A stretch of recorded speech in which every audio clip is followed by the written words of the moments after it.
নমস্কাৰ সকলোকে স্বাগতম জনাইছোঁ। ভিডিঅ' প্ৰস্তুত কৰিবলৈ আচলতে একেবাৰে মন নাই।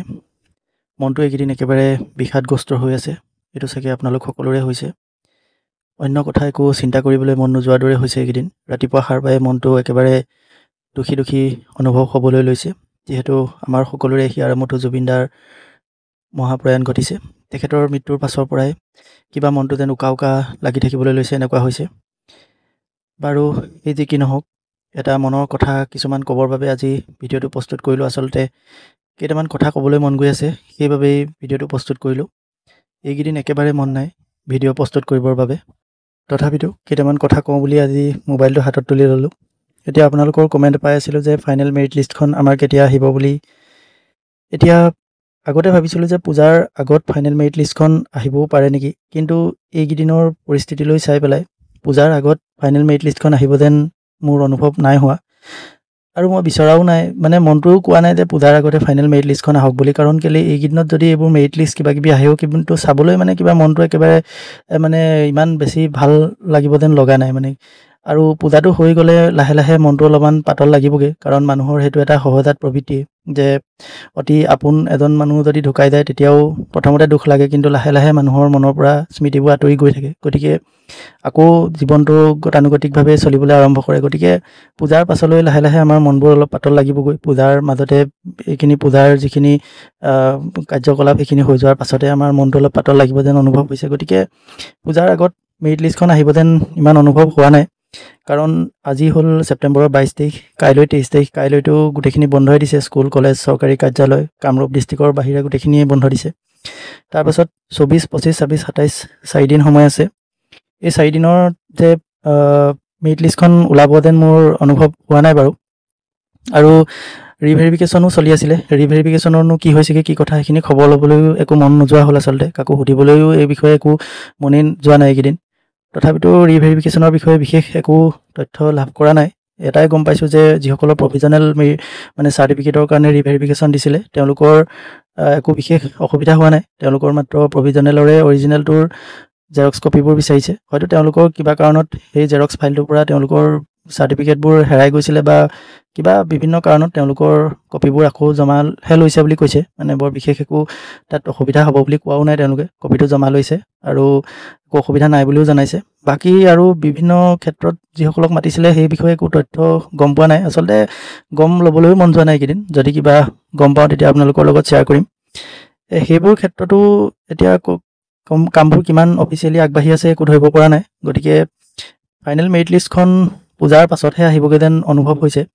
মানে পূজাৰ বন্ধ খোলাৰ পাছতেই ফাইনেল মেৰিট লিষ্টখন প্ৰকাশ পাব লাগে, কাৰণ পূজাৰ বন্ধ খোলাৰ পাছতো 10 অক্টোবৰলৈ কেইদিনমান সময় থাকিবগৈ।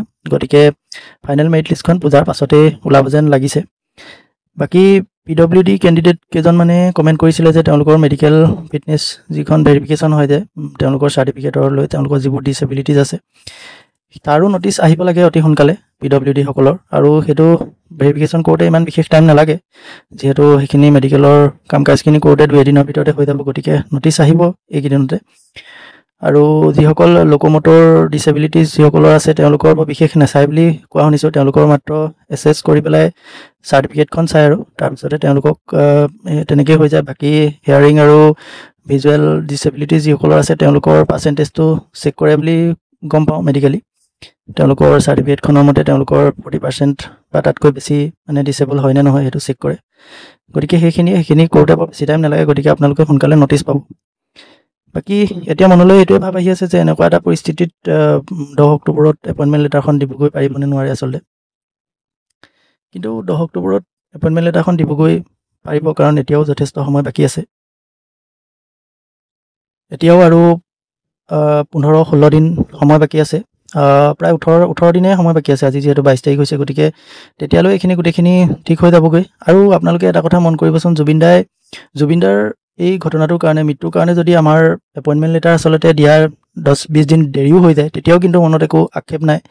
কাৰণ জুবিন দাৰ মৃত্যুৰ পাছত কিবা মনটো একেবাৰেই মানে ভাগি পৰিছে, আৰু হয়তো সকলোৰে হৈছে। আৰু যদি জুবিনদাৰ এনেকুৱা এটা ঘটনাৰ কাৰণে যদি আমাৰ এপইণ্টমেণ্ট লেটাৰ দিয়াও যদি পলম হয় তাতো কোনো আক্ষেপ নাই। বেলেগ কিবা কাৰণত যদি এপইণ্টমেণ্ট লেটাৰ দিয়াৰ ক্ষেত্ৰত পলম কৰিলেহেঁতেন তেতিয়া কিন্তু আমাৰ সকলোৰে একদম মানে খং উঠিলেহেঁতেন বা আমি সকলোৱে প্ৰতিবাদ কৰিলোহেঁতেন। কিন্তু এই জুবিনদাৰ মৃত্যুৰ কাৰণে বা তেখেতৰ কিবা ক্ষেত্ৰত যদি এইটো ক্ষেত্ৰত যদি পলম হয় তেতিয়া আমাৰ মনত একো আক্ষেপ নাই, আচলতে কাৰোৱে আক্ষেপ নাথাকিব এইটো। কিন্তু তেখেতৰ মৃত্যুৰ কাৰণে এইটো ক্ষেত্ৰত আমাৰ এপইণ্টমেণ্ট লেটাৰ দিয়াৰ পলম হোৱাৰ কোনো কথা নাই, কাৰণ এতিয়াও যিহেতু 18 দিন সময় আছে, গতিকে এতিয়া আৰু পলম হোৱাৰ কোনো কথা নাই, কাৰণ গোটেইখিনি কামেই অলৰেডি অলমষ্ট প্ৰায় হৈছেই আৰু। গতিকে অফিচিয়েল বিশেষ কাম আৰু একো নাই, তেওঁলোকে চাগে গোটেইখিনি মানে সাজু কৰিয়ে ৰাখিছে। গতিকে এইটো একো পলম হ'ব নালাগে, 10 অক্টোবৰত এপইণ্টমেণ্ট লেটাৰ দিবগৈ। আৰু জুবিন দায়ো আচলতে আমাৰ হাজাৰ হাজাৰ যিসকল কেণ্ডিডেট আছিলে তেওঁলোকৰ মনতো একো দুখ নিদিলে। মানে গতিকে মই কি ক'ব বিচাৰিছোঁ আপোনালোকে জানিছে যে তেখেতৰ এনেকুৱা এটা ঘটনাৰ কাৰণে এপইণ্টমেণ্ট লেটাৰ যে পলম হ'বলৈও নিদিলে আচলতে তেওঁ।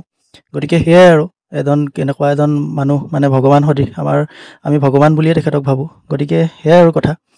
বাকী এতিয়া আমাৰ কৰণীয় আছে বহুতো, কাৰণ আমি এতিয়া যিহেতু ভৱিষ্যতে একোজন শিক্ষক হ'বলৈ গৈ আছোঁ। গতিকে আমি আচলতে এতিয়া সংকল্প ল'ব লাগে, যিহেতু আমাৰ মাজৰ পৰা এজন সম্পদ আজি নোহোৱা হৈ গ'ল। জুবিন দা যিহেতু এজন সম্পদ আছিলে, আমাৰ জাতীয় সম্পদ। গতিকে আমি সকলোৱে এইটো এটা সংকল্প ল'ব লাগে যে আমি ভৱিষ্যতে এনেকুৱা সম্পদ যাতে গঢ়ি তুলিব পাৰোঁ, সংগীতৰ ক্ষেত্ৰতে নহয়, বিভিন্ন সাহিত্য হওক, সাংস্কৃতিক হওক, বিভিন্ন ক্ষেত্ৰত যাতে আমি সম্পদ গঢ়ি তুলিবলৈ সক্ষম হওঁ। আমি যাতে এনেকুৱা বহুতো সম্পদ সৃষ্টি কৰিব পাৰোঁ। আমি শিক্ষাৰ্থীসকলক যাতে সুশিক্ষা প্ৰদান কৰি এনেধৰণে জাতীয় সম্পদ গঢ়িব পাৰোঁ, তাৰ বাবে আচলতে আমি সংকল্প ল'ব লাগে। আৰু আমাৰ হাতত এতিয়া কৰিবলৈ বিশেষ একো নাই, এইটোৱে আছে যে আমি জুবিনদাৰ দৰে সম্পদ যাতে আমি আমাৰ ৰাজ্য তথা দেশখনলৈ আগবঢ়াব পাৰোঁ, তাৰ বাবে আমি আমাৰ কৰ্মৰ জৰিয়তে আমি চেষ্টা কৰি যাব লাগে। সিমানেই কথা, আৰু বিশেষ ক'ব লগা নাই। এইকেইটা কথাই ক'বলৈ মন গ'ল, গতিকে ভিডিঅ'টো প্ৰস্তুত কৰিলোঁ। যদি ভিডিঅ'টো চাই ভাল পালে তেনেহ'লে আগলৈও এনেধৰণৰ ভিডিঅ' পাই থাকিবলৈ চেনেলটো ছাবস্ক্ৰাইব কৰি ল'ব পাৰে। গতিকে আজিলৈ আহোঁ, ধন্যবাদ।